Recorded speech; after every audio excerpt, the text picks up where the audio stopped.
Good morning to all of you. Hearty welcome to all the participants for the day two seminar on behalf of ATME College of Engineering, Computer Science Department for this 3 days webinar on latest technology. I welcome all the esteemed professor from various institutions. I also welcome all the enthusiastic student participants for the second day webinar. It's a great honor and privilege to have with us today the distinguished speaker, Dr. Ande Dayani, Professor and Director from RV College of Engineering, Bangalore, who is going to deliver her talk on data to big data and decision making using machine learning. On behalf of ATME College of Engineering and on behalf of Computer Science Engineering Department, I extend a very warm welcome to you, ma'am. Thank you very much, ma'am. And I also take this opportunity to read out the profile of today's speaker. Madam has pursued her PhD from Mother Teresa Women's University, Tamil Nadu. She has 17 plus years of academic experience at RV College of Engineering, Bangalore. She has been principal investigator and she has also have a sponsored project on power optimization in ad hoc sensor network. She has been a research supervisor. She is recognized as a research supervisor for VTU Belagavi, Karnataka, and she has also recognized as a research supervisor for Christ University, Karnataka. She is guiding PhD research scholars, and she has published various books, to name a few. She has published a book entitled System Programming and a book entitled Artificial Intelligence and Evolutionary Computation in Engineering Systems and Optimal Energy Utilization in Sensor Networks by Clustering. She has also published various papers in national and international journals and also in national and international conferences as well.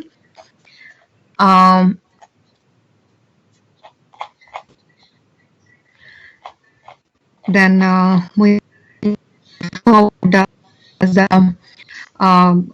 also have professional recognition. She has been a reviewer for conferences and journals. She is also a reviewer for Springer International Conference on Adaptive Computational Intelligence at GSSS ITW Mysore. She has also been a reviewer for IEEE International Conference again in GSSS ITW. She is also a reviewer for International Journal for American Association for Science and Technology, and the list goes on. Then she has been a session chair for conferences also. To name a few, she was a session chair for the session Wireless Networks and International Conference on Information Processing, and again for recent trends in computer technology, that is RTST.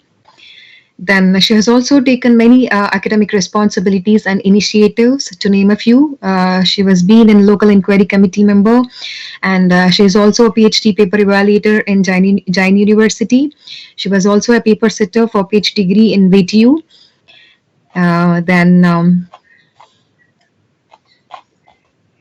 She has also delivered her talks and has done hands-on, and she has also been a research person for 3D national level workshop on smart city IoT-based technology, and she has done hands-on on latest report, system software, survey and format for technical paper writing, career path and market needs, and this was the few out of it.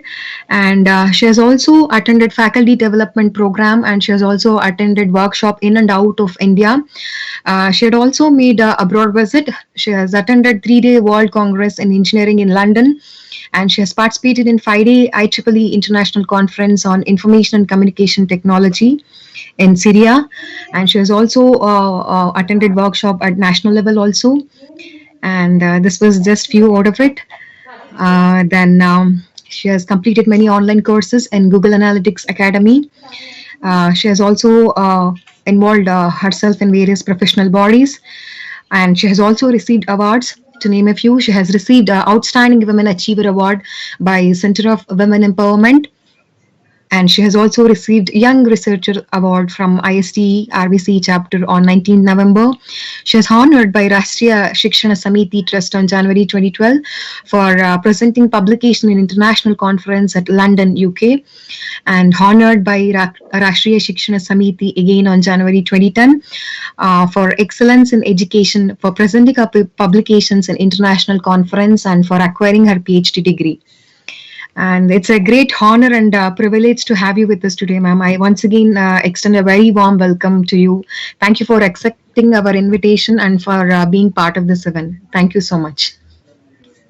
Thank you, Kirtana, for giving such a overview, brief introduction. Okay, ma'am. Without wasting much of the time, we will begin our today's session. I kindly request all the participants to raise your queries in the comment session. And at the end of the session, all your queries will be answered. Now, I will give the control to you, ma'am. You can start the session. Thank you. Thank you, Kirtana. First of all, I would like to thank ATME for organizing this particular workshop. 3-day sessions, and I'm in the middle. Yesterday we had cloud computing, and tomorrow you are going to have AI. So I'm sandwiched in the middle with ML. ML is always a bit of sandwich itself, which will help you to get the flavors of everything. Right. Thank you, Kirtana, again. Thank you, Kaveshri, and I thank Putegowda sir for organizing this and inviting me. So, taking over for the day today, we are having, if by any chance, if I'm not audible or there is a slag or what, I request to ping me so that I'll know if I want to recap the things. No issues on that. Sure. I'll do that, ma'am. Yeah, sure.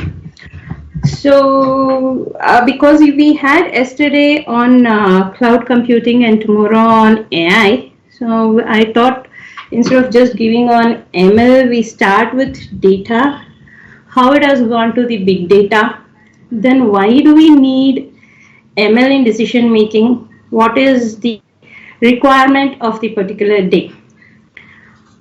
I think we are having, the main problem with this online seminars, webinars, workshops is we are not as a speaker knowing the different participants. So the decision making on our side becomes a bit difficult to know whether they are students or research scholars or faculties. But whoever it is, all the three I'll be addressing. So my talk will be to all the three in posing the questions and giving the answers and analyzing things as we go on.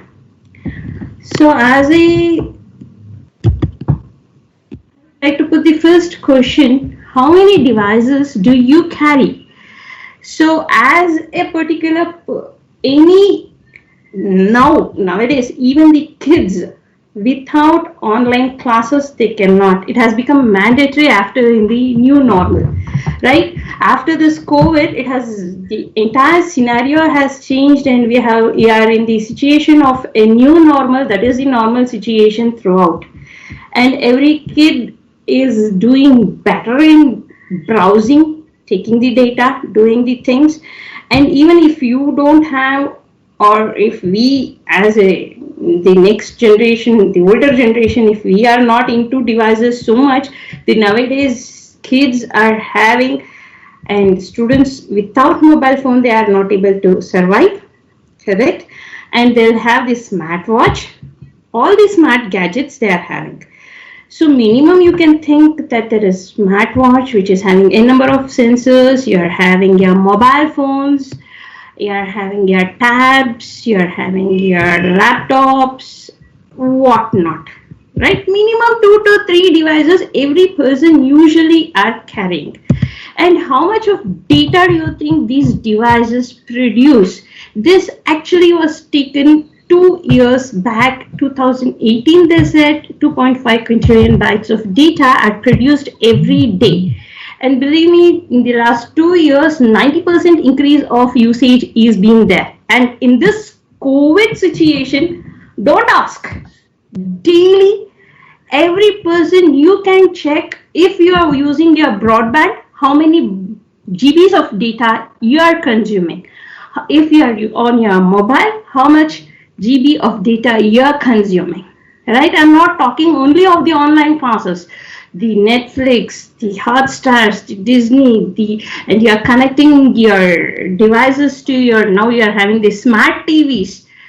So yeah, connecting the data is being produced left, right, straight, and consumed. So if you can see the data usage, how much you have uploaded, how much you have downloaded, it's one of my colleague always tells us in big data, if I take one byte is equal to one grain of rice, how much data we are having, the usage is going to fill out all the oceans in the world plus out. So next with this COVID situation, I think the data, how much if we are taking one byte is equal to one grain, the data is going to populate the entire earth can be covered by the grains of data. So much data we are utilizing, we are sharing, right? And with the IoT devices coming into picture, I'll be taking examples mostly of car into transportation because I was into intelligent transportation division under Cisco IoT Center of Excellence under our college. So a bit of intelligent cars transportation I'll be touching here and there. So we can tell the new technologies if you take for the transportation section, self-driving cars, and if you see any car taken up next coming or some of the cars have there on the bumper and the rear end, any person they'll tell the accidents are in the near future won't be there because automatic sensors are there, it will apply the brakes. But my only question is if they go to Avenue Road, what is the case? But I don't know whether they'll go to the Avenue Road in Bangalore or not. Nowadays in COVID situation, we don't need that sensors also. That is the state outside. That is what we think. But when we go into the evenings, we see still people bursting out, right? So coming to this 5G, you are having now the fastest the network. We are more than 5G is the connectivity in the devices next. We are having this, we are having so many IoT devices. As I said, each person how much GB of data he is going to consume, he is going to produce, you can think.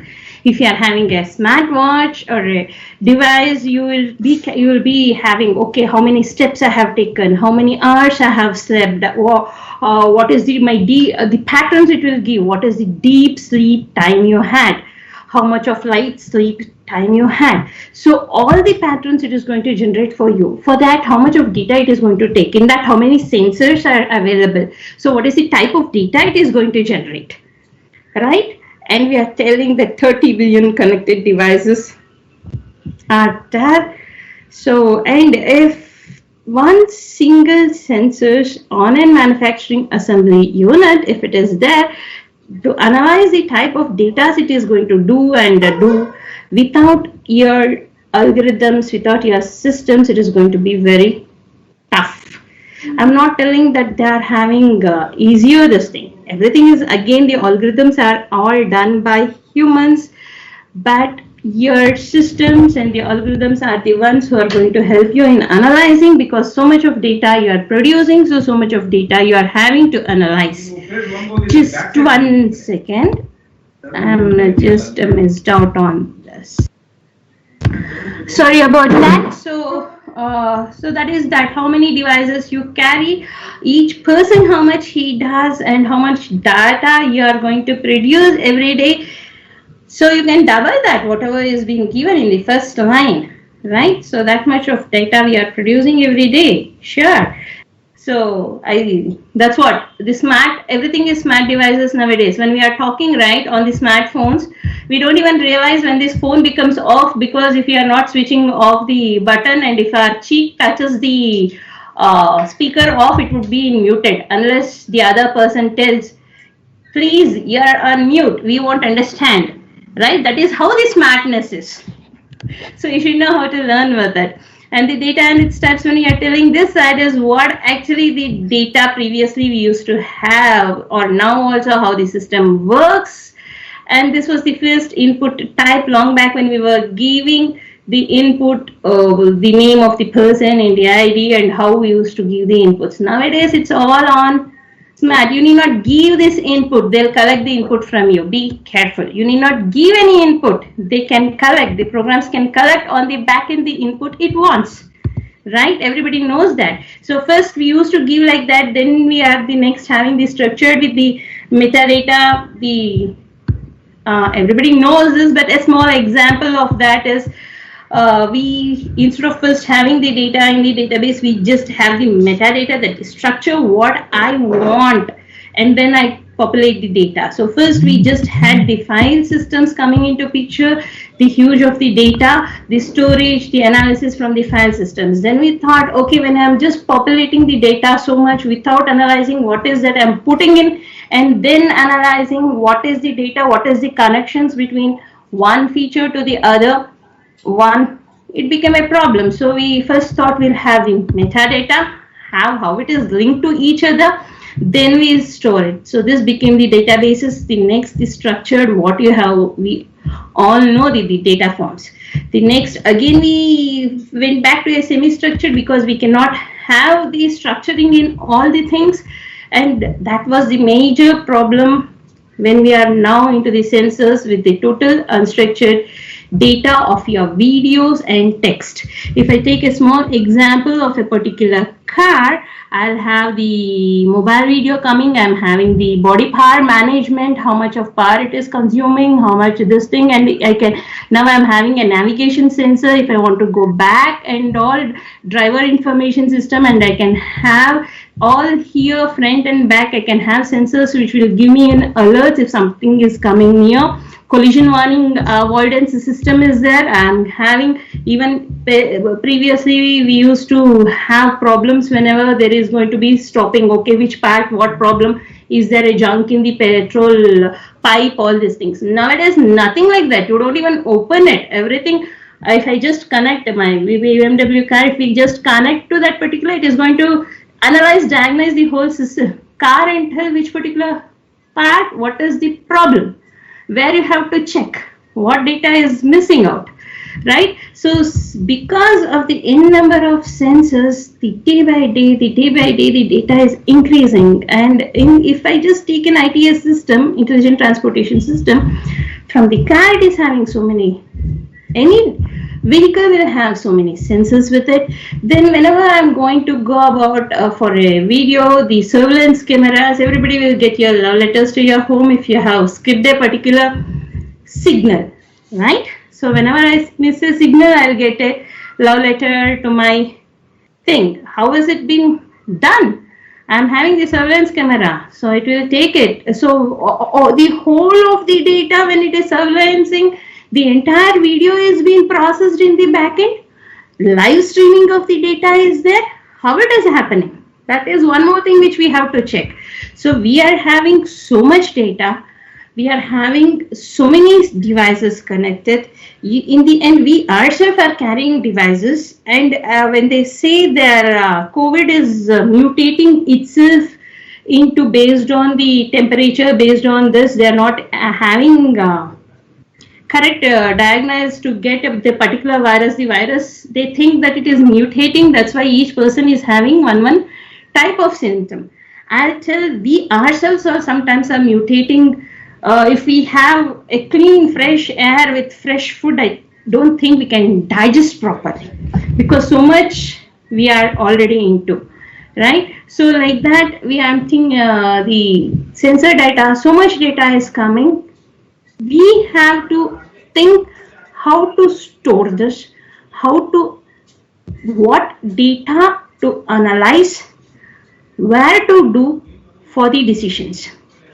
So the next, when I take the unstructured, and also these are the three types which we have seen, the structured, unstructured, coming to the data models, what we are having, why so much data we are having is the old model. We had few companies, we had the newspapers, we had the media, we were generating, and it was consumed by all, right?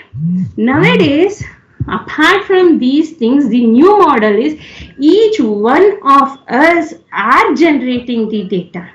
If you just analyze your data usage, how much you have downloaded, minimum 1/4 you would have uploaded or forwarded the same things to your friends, your people. So all of us are the users and then consuming the data. So data on its own, it is useless unless we can make sense of it.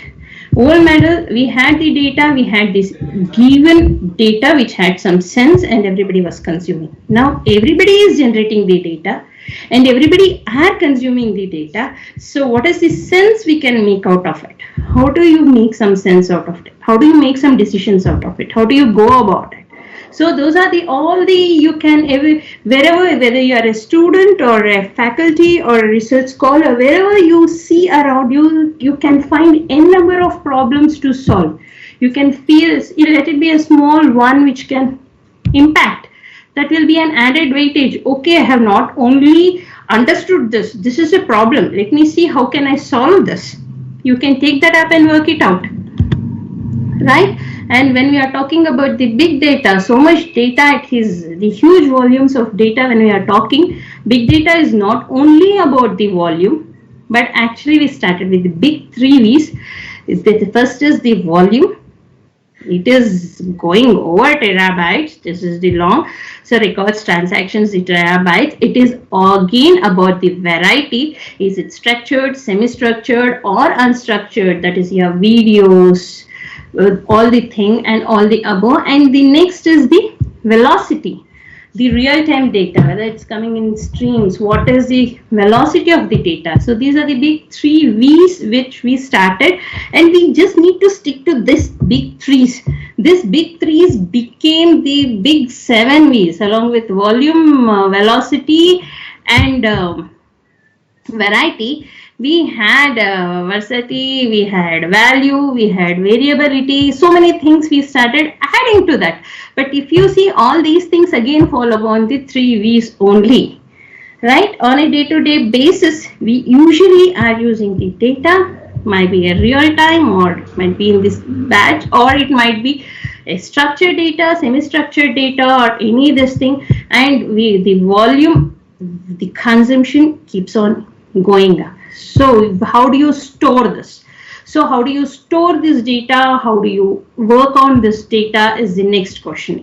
And why I said we need not go to the 7 V's also, because if I include the data science to this, there somebody came up in 2017 itself that Tom Sheriff in his article, he has got there are 42 big V's of data. If we are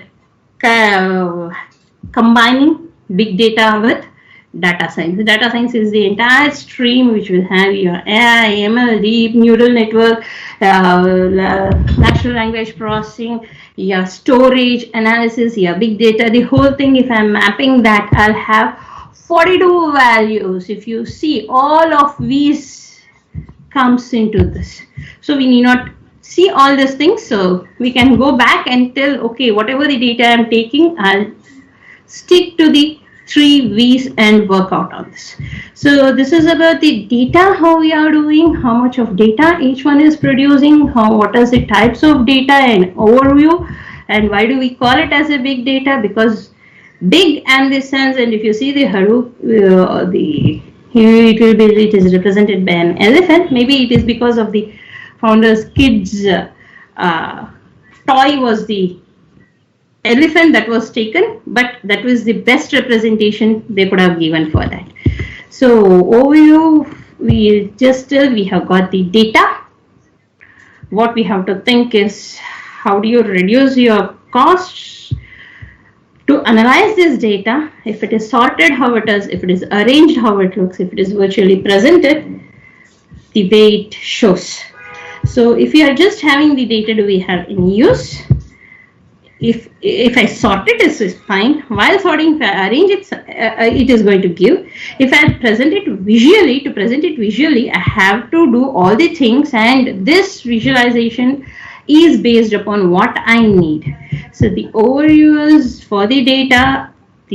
When we work on this, what we are doing, thinking is reduce the cost, reduce the time in which I'm processing this huge amount of data, and what are the new, these are the new product developments you can have, and what are the optimized offerings you can have. And smart, in the end, we all require smart decision making.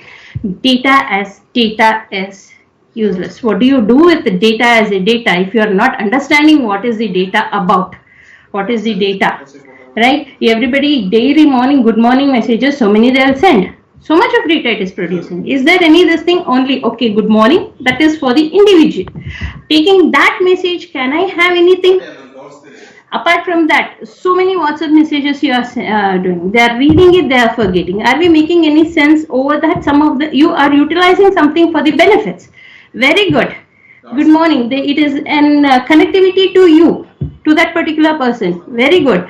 If there is some sense out of it, do it. It is no sense just pushing the data. You're just utilizing all the resources available and making the earth more hotter. That's all I can say. So this is about the data, and because next goes to the decision making. Why do we need decision making? We need decision making because we are having so much data. Understand what data to be used, how to be used, and what is the analysis over that, and I can make a decision over my previous understanding of the data. And all these things is feasible only due to the data, what data we are having, the cheaper storage. Nowadays, my phone is having more processing than my first system which I had taken when I was studying my PG. Right? My phone is lots. The RAM of the phone was equivalent to the hard disk what I had that particular time. And that was very costly that time. Nowadays, I can get 10 phones out of what I had for one system given that time. 10 phones, or maybe one phone if I'm going for an iPhone. That is again secondary. But I'm telling the, if you want to see only the storage, it has become full cheap. So because of the cheaper storage and the data, and yesterday you had cloud also, so storage systems you can, sir has given, and the faster computing. If I just have storage, if I have just data, is that sufficient? If I am having the whole of rice, if I am having the whole of things, is it sufficient? I should know how to cook it, I should know what to get it, and I should have the fastness of doing the things to come out. So your computing power has been increased by anything. Right? So we are having the fastest computing now available with the cheaper storage and the more data. All these things, with all these things, don't we think that we can make the system smart and make our decision making with the data?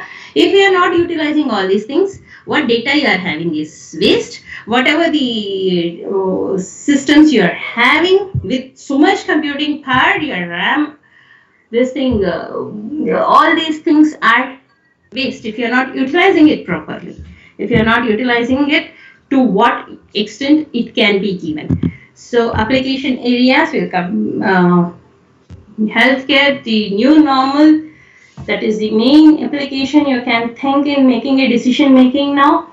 In the road transportation, say example, IoT development companies, we had NVIDIA partnered with 50 IoT smart cities, right? And ML tools for personalization of most used roads. You can even have your personalization whether you want or not. You are having your maps, you are having, when you are passing, you are in your Facebook and all, when you are passing, they'll tell, okay, if this particular person is this you are in that particular area, if a particular friend of you is in a hospital, you will get a notification. Your friend is there in this particular hospital, you want to visit. Whether that particular friend has gone there just as a visitor or something, you don't know, right? But that much of data they are getting and personalizing that for you. And when we are talking about the other things, the most used roads, from where to where you have gone, what is the things you have done, all these things it is personalizing for you, right? And telling, okay, so much you have used, whether you want or not.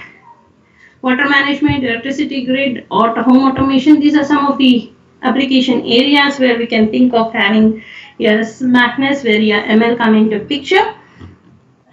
Now, the brain of a smart system is your artificial intelligence, taking up tomorrow by Madam.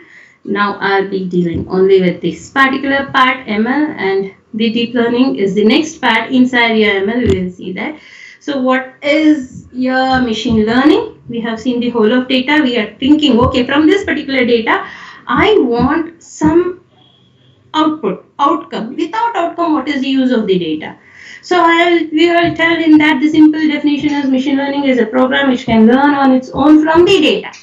So I have got the data. I don't need any particular person to analyze what is the data and give me the outcome.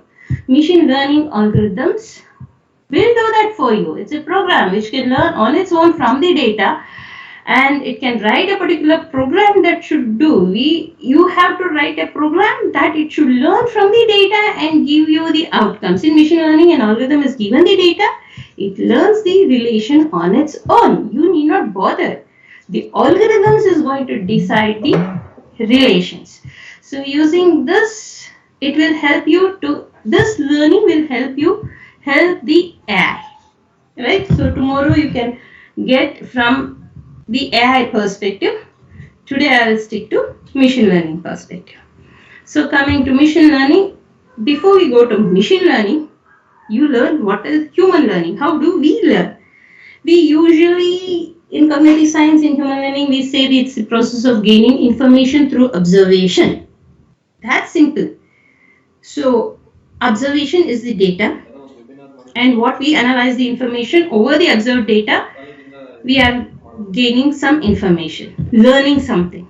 So the types under this is learning under expert guidance, right? So from childhood, if you want to walk, if you want to do anything, they'll hold your parents and your teachers, A, B, C, everything. Expert guidance is there, which is going to put you onto the track what you learn. So each one, you know, this is what I'm learning. You are learning from expert guidance, right? So if you learn the whole subject of ML, machine learning or big data in 42 hours under an expert guidance, you have got the entire course structure.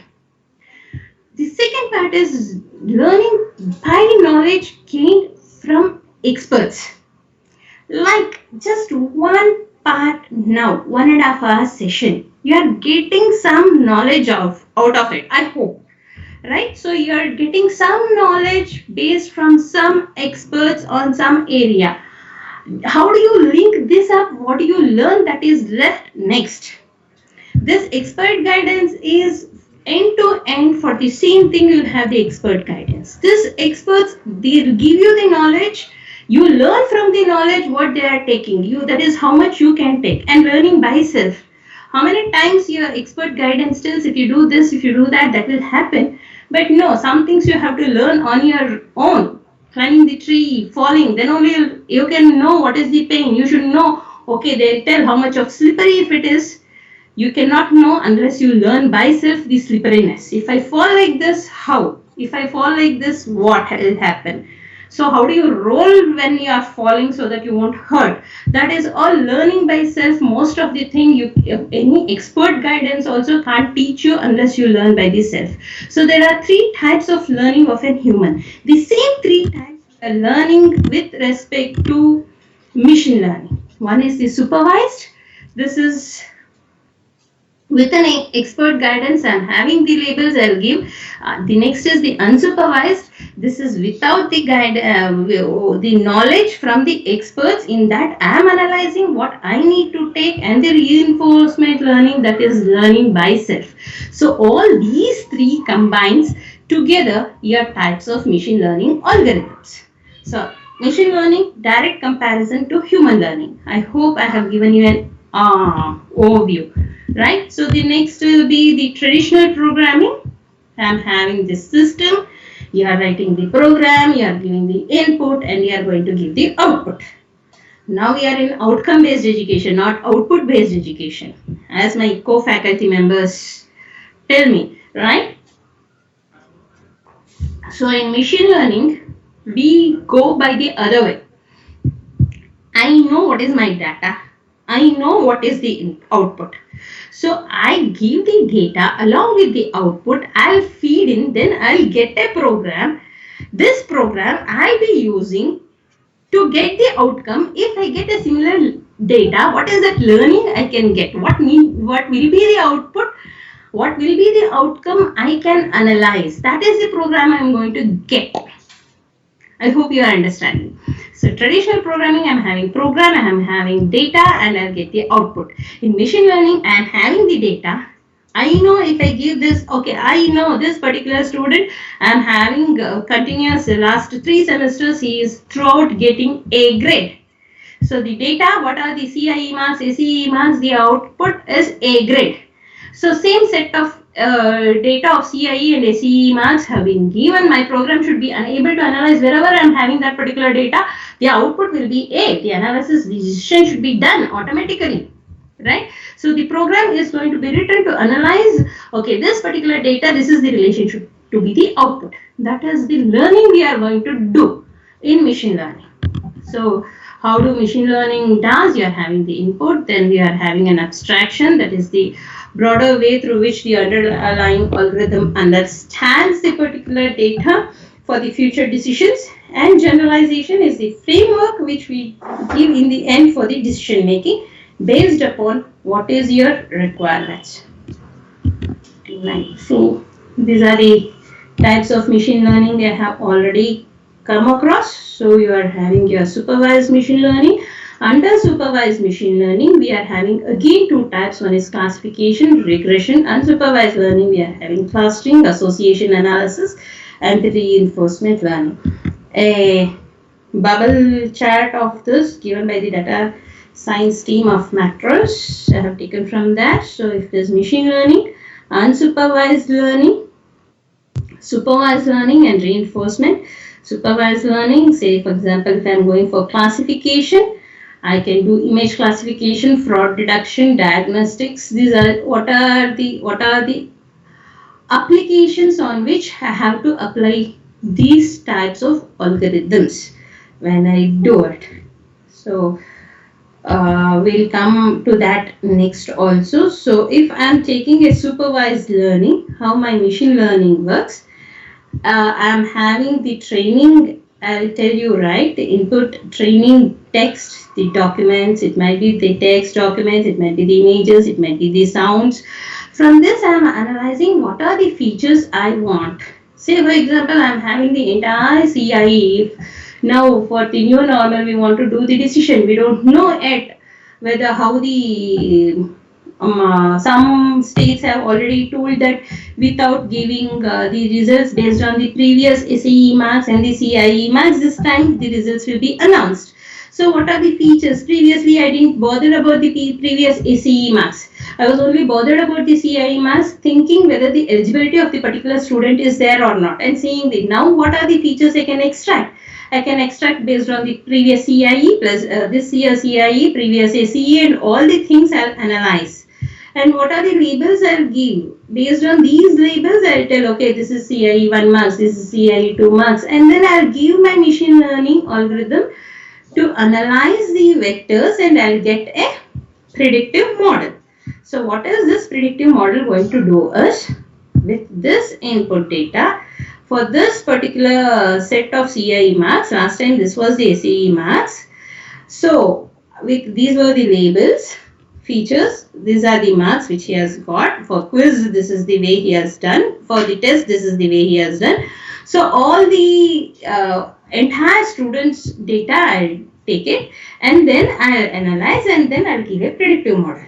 So if I get a new set of document, new values, this predictive model is going to tell if this is the label, the outcome of this, the output of this particular data. Here, what is the expected label I can get from my featured input. So this is how your supervised learning does. In unsupervised learning, we don't have this labels which is going to tell what to what. In this only, these features only we have to link up what is what is what. We will take this example next.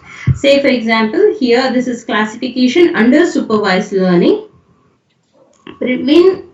Win-loss prediction of games.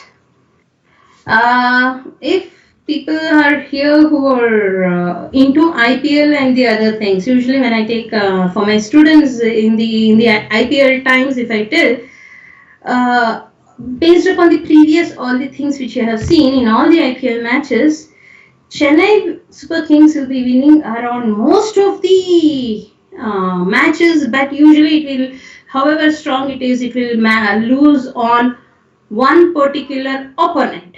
I'll get a very good answer for that from my students because the analysis they have done, right? So win and loss of the prediction, it is not upon only the strengths, it is upon the different other things, the labels which we have given, the understanding which we have got. So win and loss of prediction of a games. So with all the things, what can I say? The strengths, the weakness. Apart from that, the on whom the opponent might not be so strong, but even then, based upon the previous all the output, whenever this particular set has been playing against that particular set, 90% chances are that they will lose. There might be other reasons. That reasons are the nextly. So that is how we do this prediction of diseases, image classifications, right? So in which we are having classification, it will do on the test data, depending on the information, it comes from the past data, that is the training data. So we are having the test data and we are having the training data. The past data, what we are having is the training data, and based on this should better data in the which is the test data over the training data. We will see this next when we are doing the little one program. I will take on this next if time permits. So assigning a label and all, what is that? See is, and next is, because time is running out, 1 hour over nearly. Okay. So in regression, this first part is classification. You classify based on the different substance to which class, whether he'll win or lose, which type of a prediction of a particular disease, image classification, earthquakes, floods, all those things are classified. When I go to regression, simple thing is linear regression. In this simple linear regression, you can think, okay, previous set of marks I can take and put a straight line and tell if this is the CIE marks, this is the SEE marks. If he is always scored all SSS in CIE, 90% his SEE is going to be A grade or S grade. That can be predicted in just a simple linear regression. Or if I want to take what is the, if you want to purchase in stock price or in real estate, if you want to purchase a particular site in a particular area, what is the dimensions? See, for example, what are the labels? Labels are the dimensions what I can give for the house. Is it 2-bedroom house, 3-bedroom house? This doesn't matter. What matters is what is the total breadth area, what is the total size of the particular flat, plus how what is the price. So if 30-40, that is 1200 square feet, is going to be 60 lakhs, then 2400 square feet and usually is going to be the 75 lakhs. So in this particular area, this is there, in that particular area, this. So I take the whole thing and then next predict if I want to buy a particular flat in a surrounding area or a house in a surrounding area, what will be the price. So that we can do the predictions. So the total application of regression is demand on the forecasting in the retail, the sales predictions of manager, price predictions in the real estate. So you predict what is the price for the previous 3 years. For this is the price. So for the next year, what will be the price?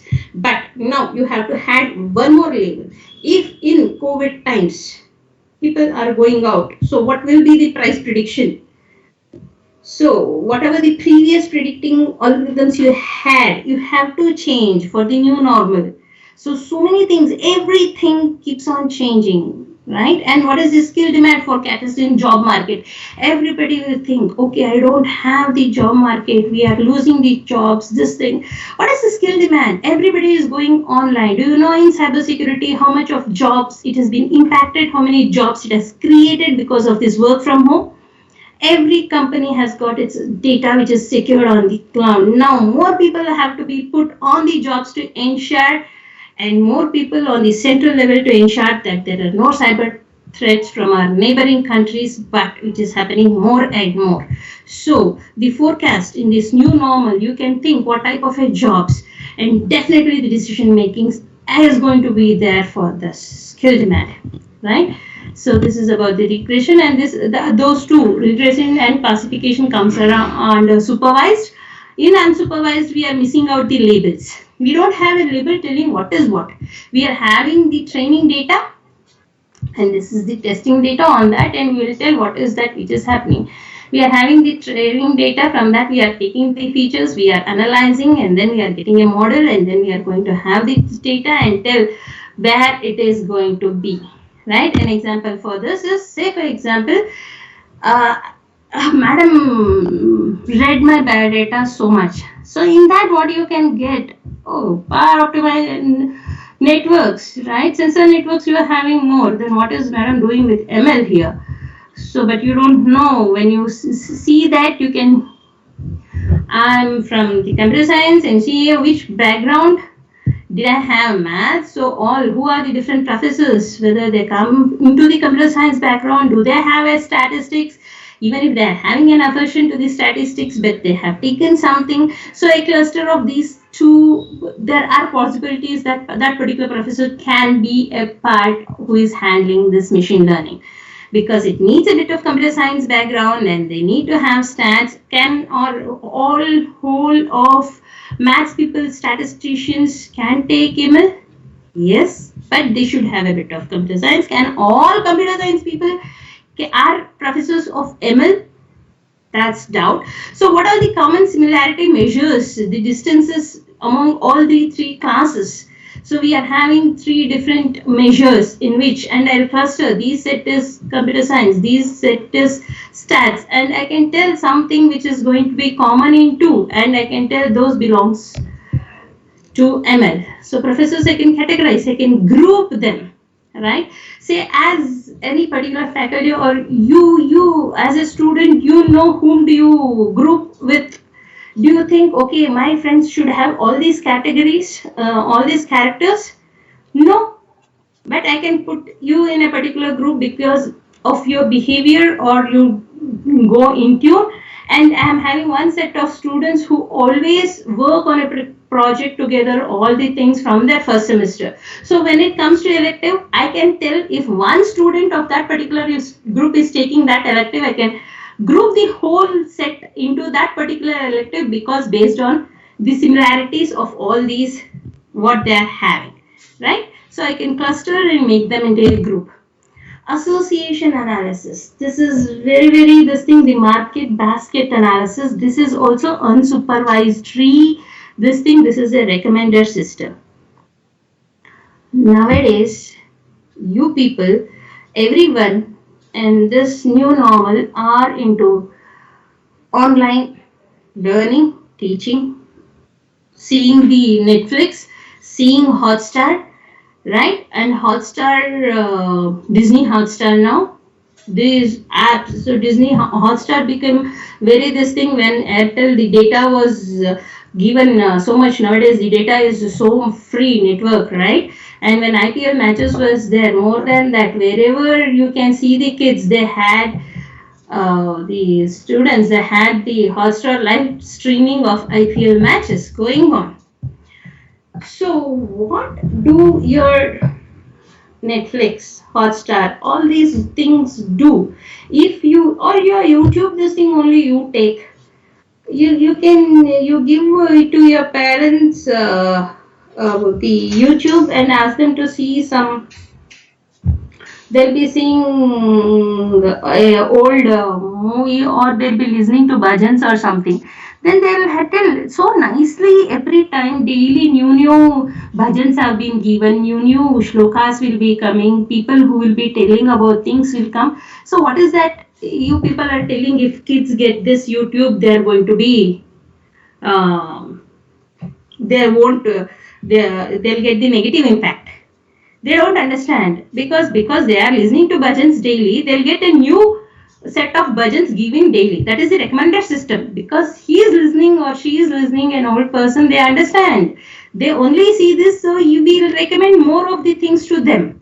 But a youngster won't see that. He'll see something, and the recommender system, based on his requirement, they will automatically do that and give more of that. Say, for example, if in Netflix, if a particular person is seeing horror and a thriller movie in English, the next all horror thriller movies of the old will be in his the popular shows, the popular movies you have to take, right? So that is how it works. There, you need not tell anything to ML. You need not tell anything to the particular app. It is working on machine learning. It is doing the decision for you based on what you see. Today you take, and if you are working on the research side for it or creating an app, so many webinars are happening. So many people are registering to so many webinars, workshops, and all.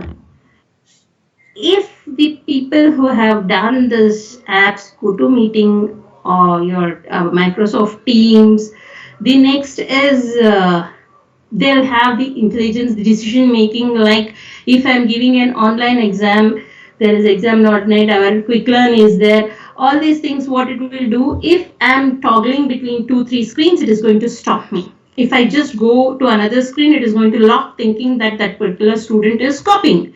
And if I am seeing that, it can analyze on my features, where is that I am seeing, and I am whether the particular student is copying or not. It is doing the proctor. It is having the intelligence to do the proctor system. But what we want in decision making is, in ML, is you can take the input. If you can give an algorithm which will tell who has the, usually whenever they see any webinar, 99% they'll register off, but they won't attend, right? So I can get a decision. If I am having like around 400, 300 plus, the maximum number of the participants who are joining at that particular time can be 100, and who are that 100 I can target first only, and for them only I can tell, okay, these are the things, you better come, and give one alert to them because they are really interested, they are not in the other thing. So we can make a decision based upon the previous set of all the people who have keep on logging.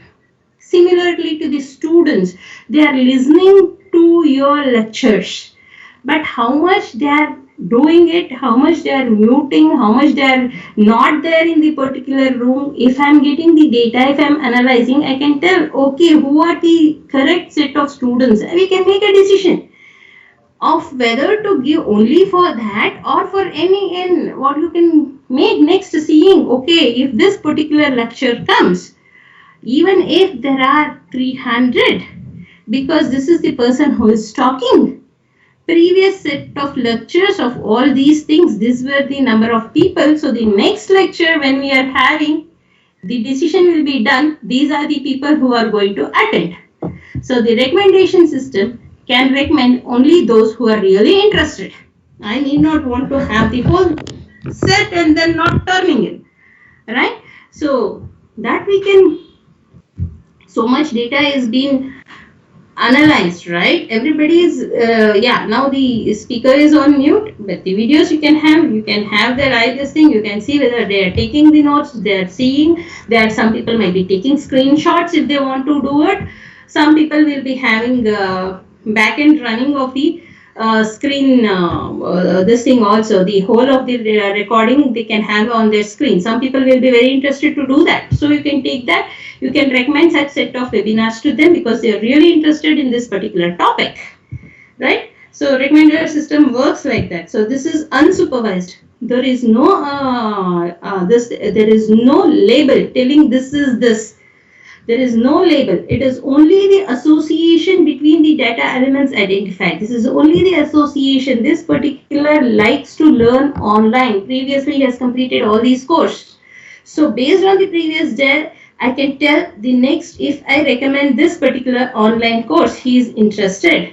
The previously, he has taken the front end, CSS, he has done HTML, he has done the backend SQL. So I can recommend him with a particular with a particular framework. I can tell I can recommend him, and you can tell you can take this particular course also, you will be considered as a full stack developer. You have got the full potential of it. Take it up. So that's how the recommender system works. Okay, so that is your association analysis. So you are just a recap. Uh, you have supervised learning, classification under this, regression analysis, and unsupervised learning. You are having clustering, you are having association analysis. So supervised learning tells train me. Unsupervised learn, I have got enough of material in which I can learn on my own. So based on that particular material, we are going to recommend do the decisions for the learning. And the reinforcement learning, my life, my rules, hit and trial. Here we'll have, okay, if you go, this will happen, it will learn on its own on a hit and trial learn basis. So these are the differences. The major differences: supervised is task driven, unsupervised is data driven. Reinforcement learning is react to the environment. This is reward system will be there. Classification, reward and punishment. If classification is correct, reward, else punishment. This is module has to find the particular pattern. Here we are having the classes and labels available. So the pattern is available, what is linked to link. So based on that, we will do the decision. So the model is being built on the training data. What is the data which is available? Here we don't have a training data. We are having unknown, unlabeled group of sets of records. So we group the particular records and then work it. And reinforcement learning learns and updates itself. So this is how the things we have already seen. And standard algorithms, so supervised, you are having Navy Base, KNN, nearest neighbor, decision tree, linear, SVM, and all these things. Unsupervised learning, these are the algorithms. I'm not going to go in detail of any algorithm or anything. That is left to you. You have to analyze if you are taking any, if you want to write an decision ML algorithm, you have to find out what type of a data you are having, what is that you need to get the outcome. So you have to decide what type of a model you want. First, you decide on all those things. Then you can decide on what is, then you go about learning what are the different algorithms in that. Then you take up. And n number of available resources are there on net, right? So Marcus basket analysis, this supermarkets and all. If he is buying this, they usually buy this. So keep the two things nearer. So that is how it works. This is from my student, and he's working as associate professor in GSSIT. He always he is more into gardening, so I took this from him. He always still is ML magic. No, but the way sometimes it gives the outcomes, predictions, you feel that okay, with some data it is learning on its own and doing on its own. So you think that the algorithms here, the machine learning model is like magic. No, it's more like gardening. So the algorithms, what you have to decide are the seeds, proper seeds gives you good quality. Then the data, what you give inside are the nutrients. If no nutrients, whatever the algorithms you are having is waste. If this and this doesn't match, it doesn't work. And the gardener is you. You have to decide what type of data you want for what algorithms. And lastly, finally, the plans, the outcome of these two deciding is your programs. So it is not magic, it is more like gardening. So as you are the gardener, you have to think what are the algorithms, what type of a data I'm having for this particular type of data, what algorithm suits for you to get the beautiful growth. In these stages, we are having data collection, pre-processing, model training, and the final is the prediction.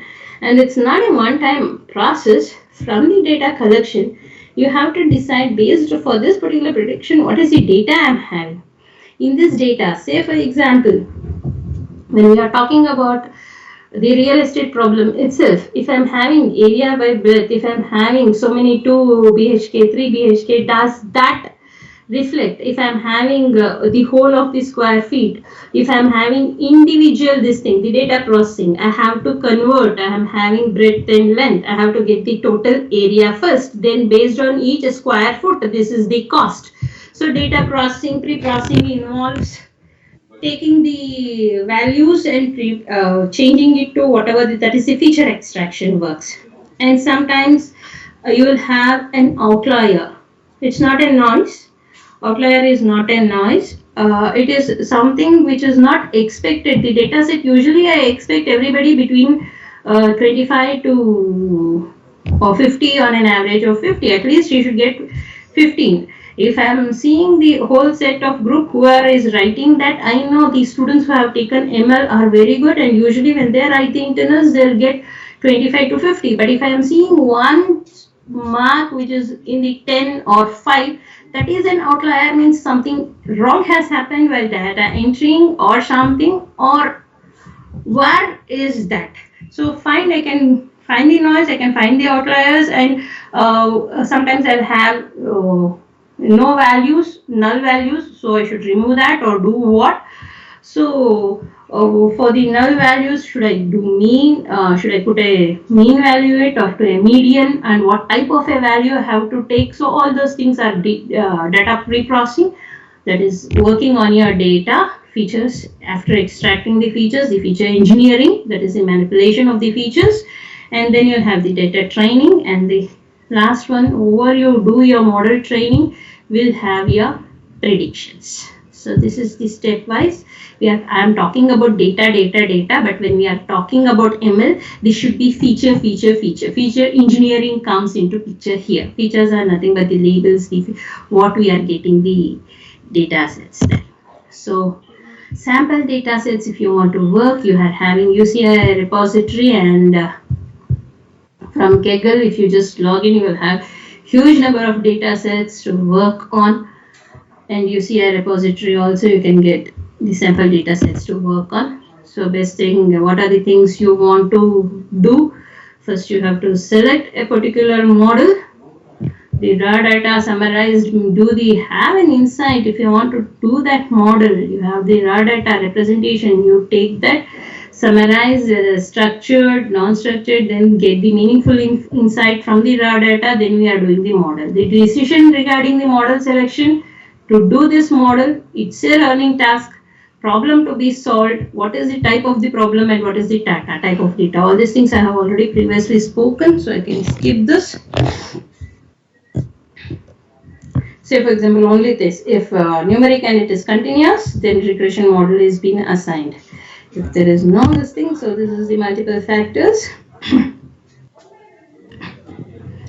Remember one thing, no one model works best for every machine learning problem. If you can think this is my problem, this one model works best for that, please don't think like that. There are other models also. You do the comparison, you do the work, then you select.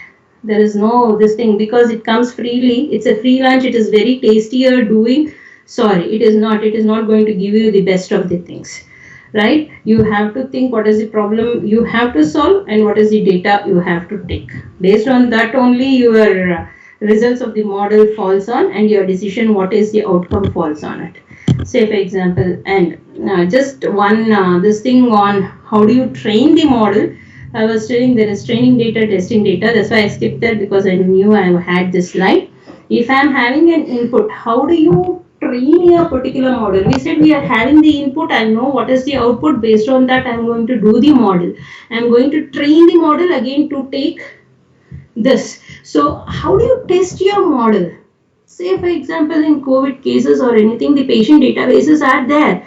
I take the whole of the input and I train the model, but where is the data for you to test the model? So if I'm having an input data, from that input I'll have, again this input data is not only my input, I'll have the data with the inputs. For this inputs, these are the outputs. If the patient is of this particular age, this is he had a heart condition, he is above 40, he is asthmatic, he is diabetic, then he had a major stroke but not COVID. It was a fatal. The other thing is, he had one more person above 60. He didn't have any hypertension, no this thing, everything is nil. He had COVID. The output was he is hale and healthy even if it is COVID. After the quarantine period, taking the medication, he was fine. So the input data is my input with the comes, what are the outputs. So in this, what I do in this input data is 70 to 80% we usually take it as the training data. Based on this training data, we put our algorithms, get the model. For this model, to test whether the outcome of the model is correct or not, we put the remaining 20 or 30% of the data as the test data and do the model performance. Say for example, if I am having my cricket predictions, if I want to do, I am having the whole of last 10 years of that particular team, or that particular team wherever it has one day matches or 2020 matches, if I am having, I'll have the whole last 2 years their performance. In the 2 years, if I'm having their performance, or if the 5 years I'm having that particular things, the performance, in that the 80% I'll take it as the training data and do my model.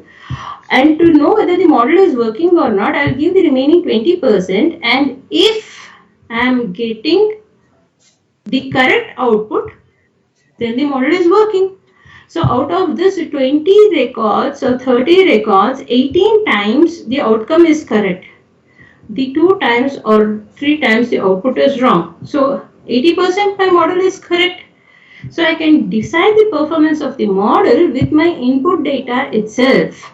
Divide the input data into training data and test data. Over the training data, we do the modeling.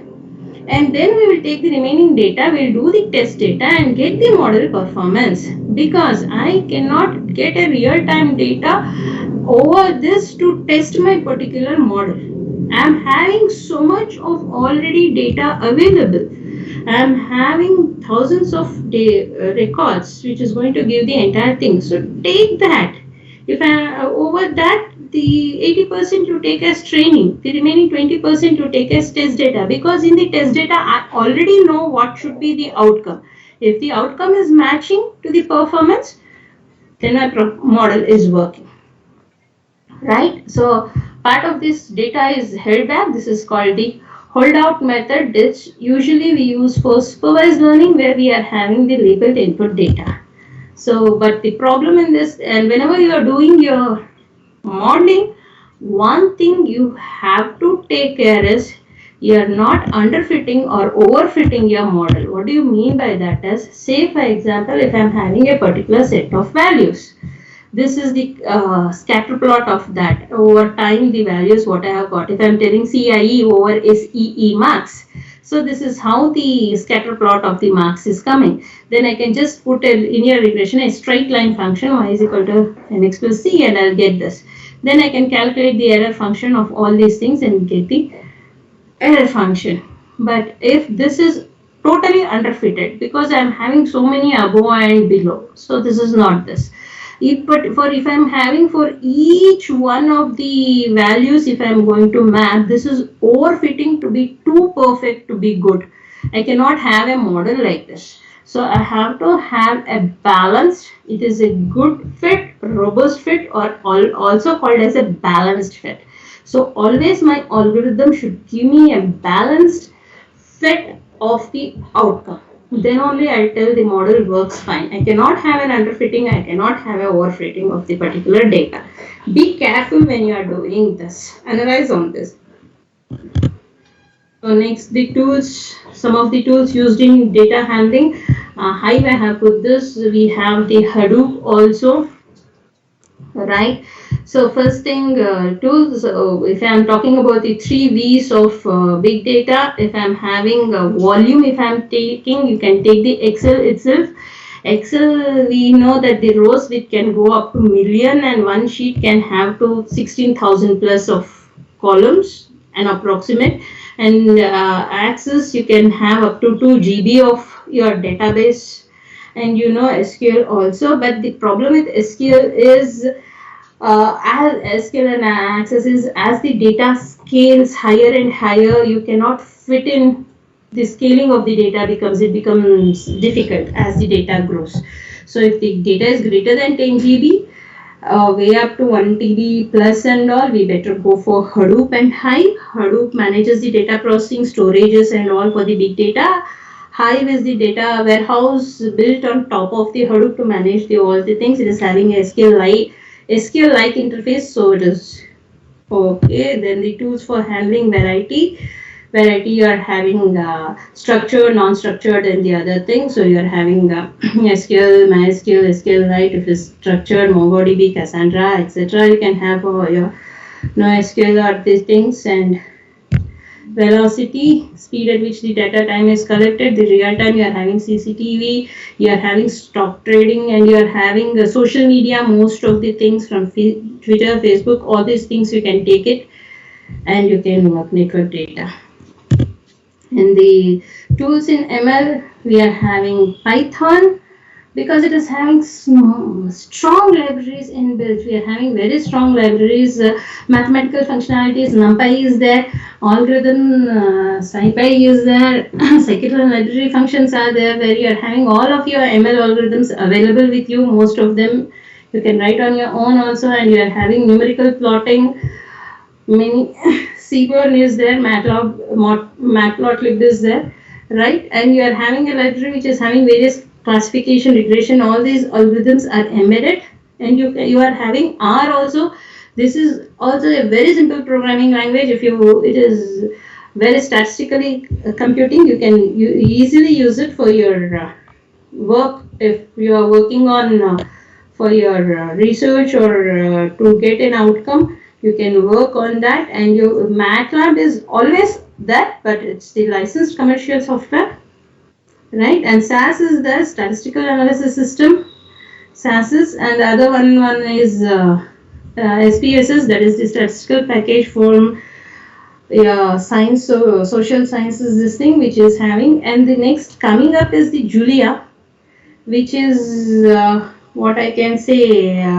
The next of Python is what the successor of Python is what we can call, right? And SAS and the SPSs are into banking and the finance sectors. If you want to do more statistical analysis on the banking side and all, you go for SAS, right? And for on big data, you are having Apache Spark also for predictive and modeling for ML.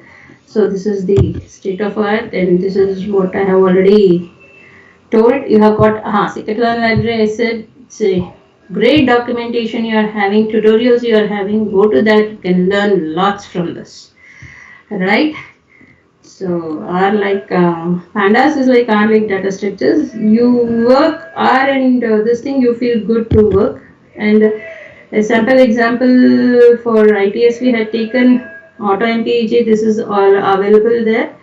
What it is, a sample is taking is 9 attributes. Whenever you are taking any data set, right, along with the data set, you will have the description of the data set. That description itself will tell what is the type or what are the attributes you are having, what is the type of the attributes, so that you can work out next from what is being linked, right? So, and it was saying that missing attributes, 6 missing attributes. So you can remove that because it's in horsepower. If it is removing, it is continuous. Based on the previous things, either you can remove the 6 missing values, the whole row, or you can make a median out of it, or mean, or the type the same other things. If it is having the same values, you can replace that. So that is feature engineering works. So sample framework, this and small example on the new normal what we are having. If we are having your patient's data, collect relevant data sets, data pre-processing, feature engineering. That is what are the, if I am taking a patient's data, huge amounts of data, all so many fields are there. And say for example, if the patient data is having date of birth, we need the age of it. You engineer, you take, and I want only these fields. Some fields are missing. So if those fields are missing, I need not take that particular patient data. I want the fields of all the patients who are in the class of diabetics over 60. Take it. So whatever the type you want to do. Then where you apply, then you can find out which class they belong to. Right? So this is one example. New normal in shaping by situation for James we had what are the different ways in which we can help new normal, AI, ML and all service screening. We are having community outreach. You are having your own Anogya Setu app, which is going to tell you in a distance of so many meters how many people are there, how safe you are. It is going to tell your height, weight and all, and it is going to analyze what is the risk factor of you are having. You should stay at home or go.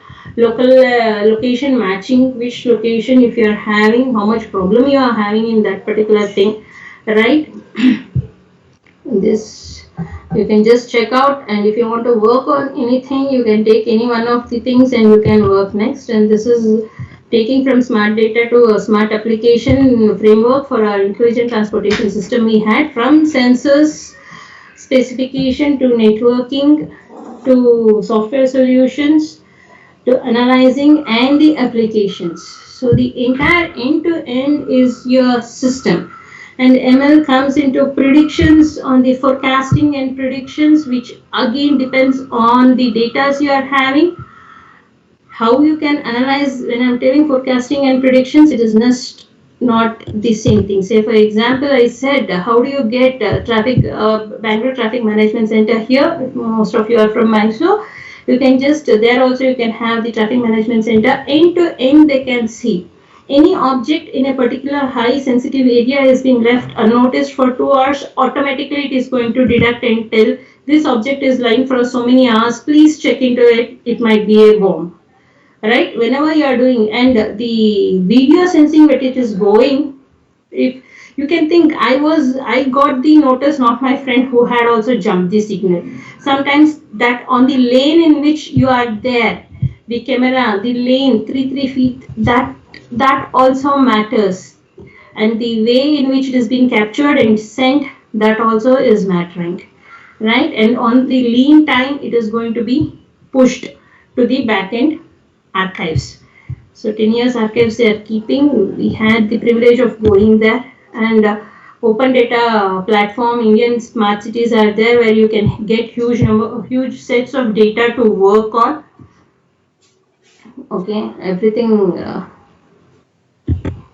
And these are some of the projects you can take up and work if it is in ITS. All becomes this smart. So I think I'm nearing 1.5 hours, so I can just skip all these. Are the thank you, stay safe, maintain your health.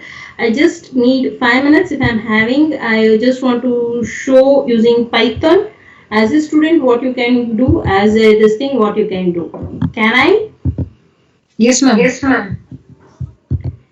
Yeah, just let me end my show, and I'll just share this. Screen is shared of Spider. Yes, ma'am. Yes, ma'am.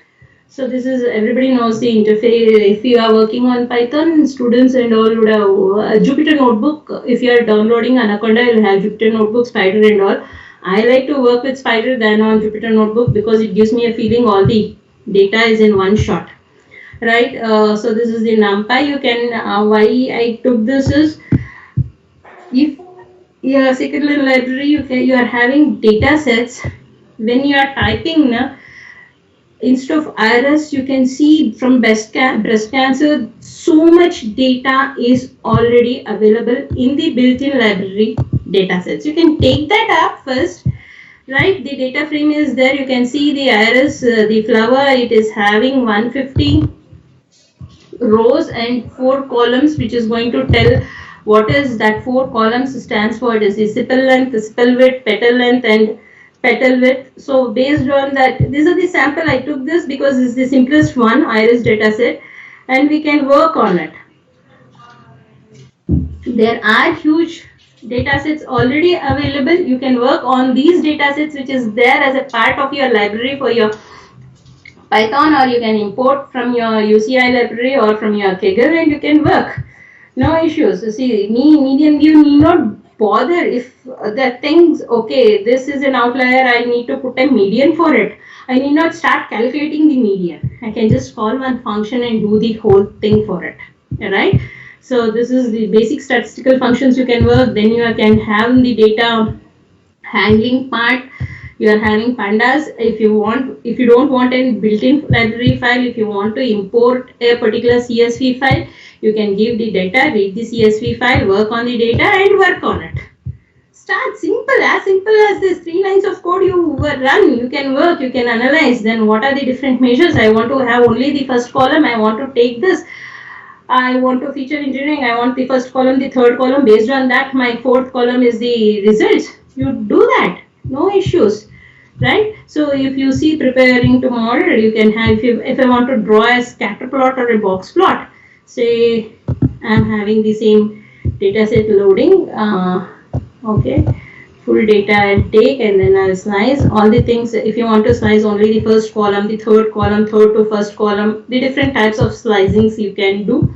And if I want to have the box plot, what is the box plot telling? The box plot is telling, say for example, all the data values will fall within this is correct. If some I am having 4 data values which is falling outside the quadrant, means these are the outliers, these are not the expected general set of values. But if you see the box plot calculation, so much calculation is there. I don't need to have the calculation. One thing, call the box plot, it will call. I want only on the fourth column, you cut the fourth column, call the box plot for that and show it. You will have your results.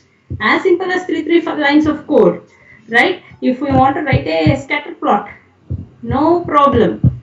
5 lines of code, finished. You are having the scatter plot, the petal length and the sepal length. So similarly, if I want the CIE max with respect to SEE max, you have it. Put a scatter plot. And if you want a linear regression, draw a line, finished. And you can calculate that. Say for example, linear regression if I am having. Right? This is right.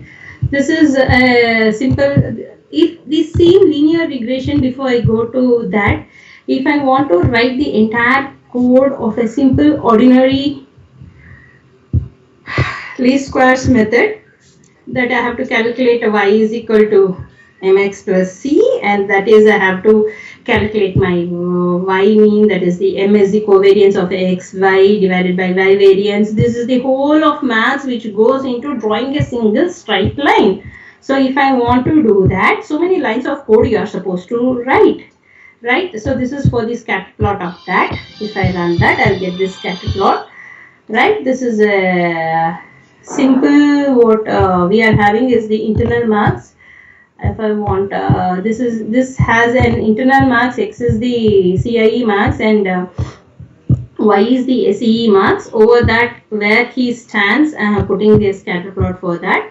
Over that, if I want to just draw one, calculate the entire linear regression and run, this is the whole thing, I'll draw the line.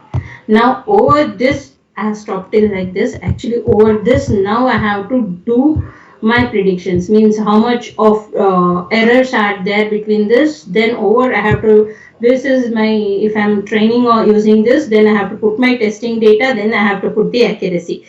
So think of how many lines of code it goes if I have to do it manually. But with my built-in library function, I'm just calling the model selection import train test split. This stands for I'm splitting the input data into my training data and testing data. Here I had the one data. If I want to split, I have to write a function. If I want to randomizely take, I'm having 300 students. Out of 300 students, 30% I want to take, 210 students I want as my training data, and then remaining 70% of the records I want to, 70 records I want to do on the testing data. I have to write the code to on an random function I have to write. I have to select the particular rows. But here I just need one line to call that function, train, test and split. I want to test size is 30% over the input target size. Finished. So 30% will go to your training data and 70% will go to the predictors and finished. Right?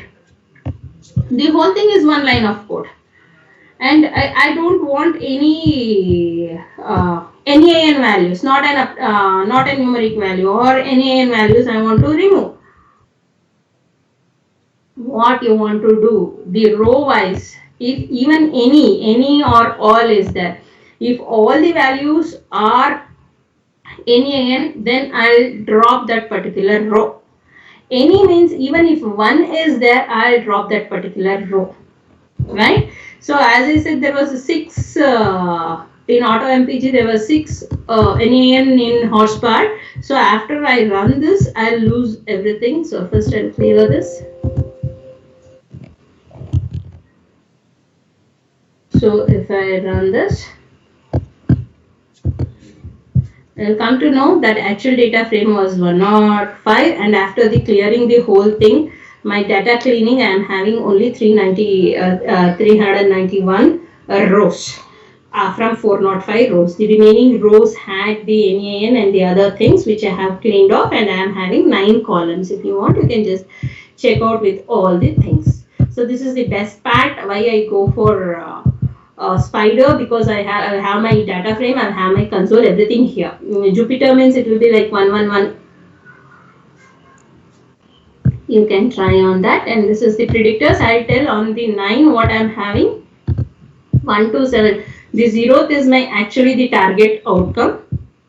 Okay, and the remaining 1 to 8 are my predictors. Means the first row is my output, and that is dependent on the, so if I'm having this first column is my output.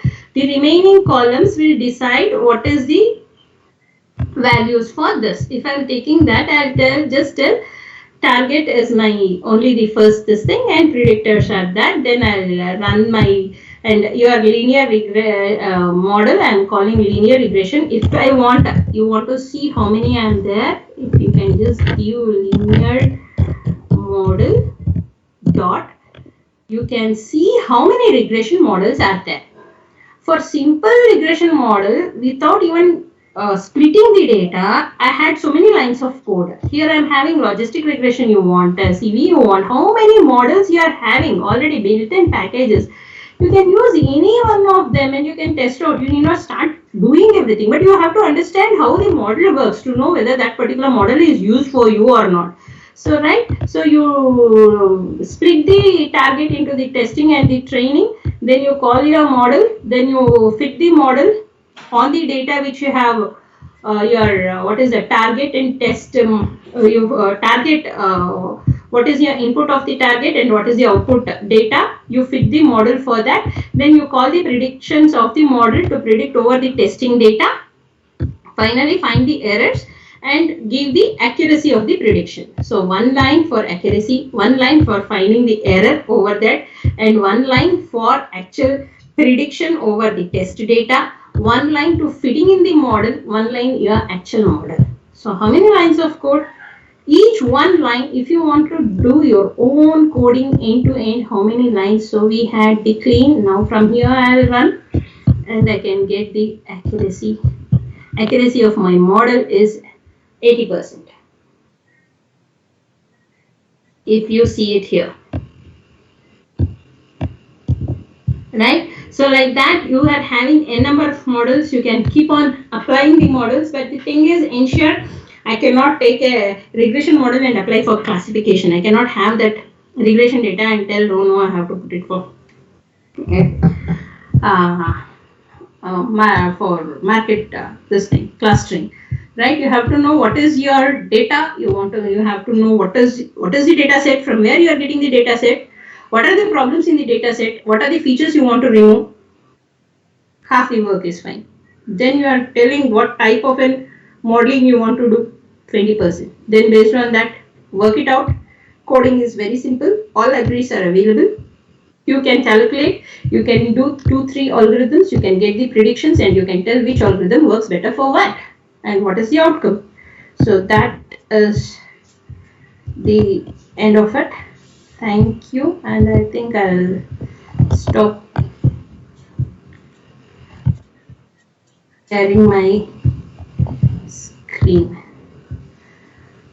Thank you. Stay safe, both physically and mentally, in this COVID times. Yes, Yes, thank you. Thank you so much, ma'am, for giving us a brief insight into big data and machine learning concepts. It And was if very anybody is interesting. asking, I'll first tell now only. If anybody is asking questions of this particular thing I'm having, which one model to use and all, please, I'm giving you, it is your, if you are doing that particular job in analyzing, then you will have more knowledge, right? Do the Yes. survey. Ma'am, actually, there is one query from faculty end. Uh, Hmm. yeah, the madam name is Kumuda, and she's asking the difference between machine learning and predictive modeling, and which one is more preferable while implementing mathematical models. That is what I'm telling na. Ask them to do the research. Which, what, where, don't ask. They have got the net. Correct? Yeah.